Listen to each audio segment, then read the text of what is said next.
E no nosso momento de fé de hoje, quero trazer uma palavra bem reflexiva, escrita pelo rei Davi. Isso mesmo, aquele rei famoso. Inclusive, meu filho se chama Davi.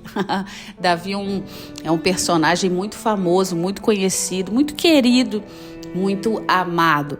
Muito embora ele tenha sido uma pessoa que cometeu alguns deslizes, conforme eu e você, ele trazia com ele uma característica muito específica, que inclusive Deus disse a respeito dele, que Davi era segundo o coração de Deus. E a gente vai descobrir um pouco sobre isso nessa mensagem de hoje aqui no Momento de Fé, que está no Salmo 51, no versículo 10, mais especificamente.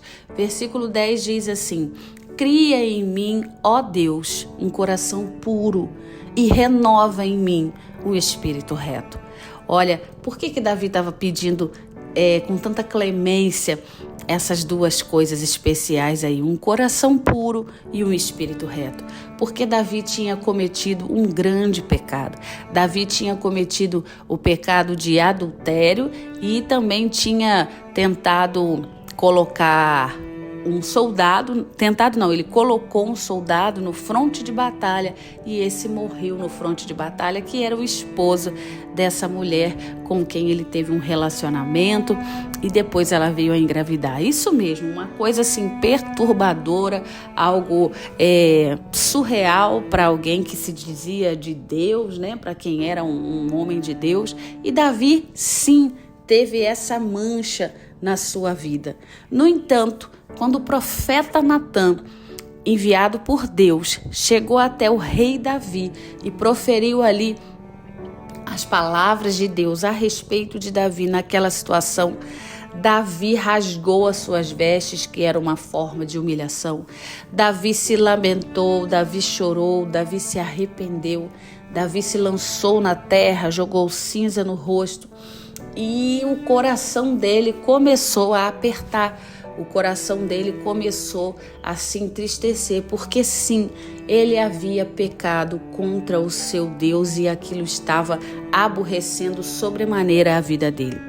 E então ele escreve um salmo, esse Salmo 51.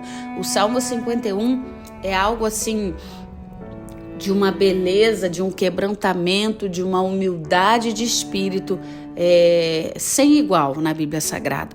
Eu recomendo a você a leitura dele para que você possa entender um pouco a respeito do que eu estou falando aqui, do sentimento que veio sobre Davi depois que ele cometeu aquele grande pecado. E nesse versículo especificamente que eu li, que é quando ele fala, depois da repreensão do profeta Natã, ele escreve o salmo e no versículo 10 ele clama a Deus dizendo: cria em mim um coração puro e renova em mim um espírito reto.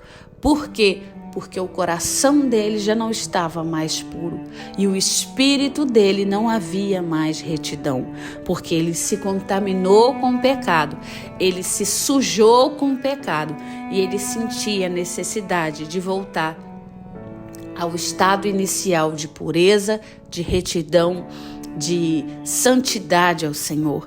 E ele não fala meias palavras com Deus, não, porque às vezes a gente está errado, né? A gente tenta fazer uma meia-culpa, dar uma justificativa, uma desculpa, mas Davi não, Davi reconhece. E o que ele faz é justamente se arrepender e pedir a clemência de Deus.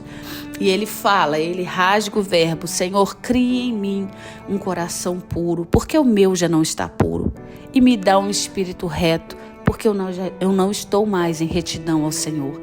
E essa mensagem de hoje é para trazer justamente isso. Dizer que esse homem, o rei Davi, que é uma referência bíblica muito especial, Deus usou Davi para fazer muitas coisas e ele não deixa de ser referência por conta disso que aconteceu na vida dele, porque ele deixou um exemplo de arrependimento. E eu quero dizer para você que está me ouvindo aqui hoje, arrependa-se. O arrependimento é uma porta que Deus abre para que a gente possa voltar para casa. O arrependimento é um caminho de volta para casa. É um lugar que a gente encontra a repreensão de Deus, a repreensão dos servos de Deus, como o rei Davi teve. Mas com arrependimento ele voltou para Deus. Ele se sentiu perdoado e ele foi perdoado. Ele foi renovado com a misericórdia de Deus. Então você que está ouvindo esse momento de fé, saiba que há um caminho de volta para casa e ele se chama arrependimento. Vou terminar com o Salmo de Davi no versículo 10. Crie em mim um coração puro e renova em mim um espírito reto. Que assim Deus abençoe a sua vida poderosamente, em nome de Jesus.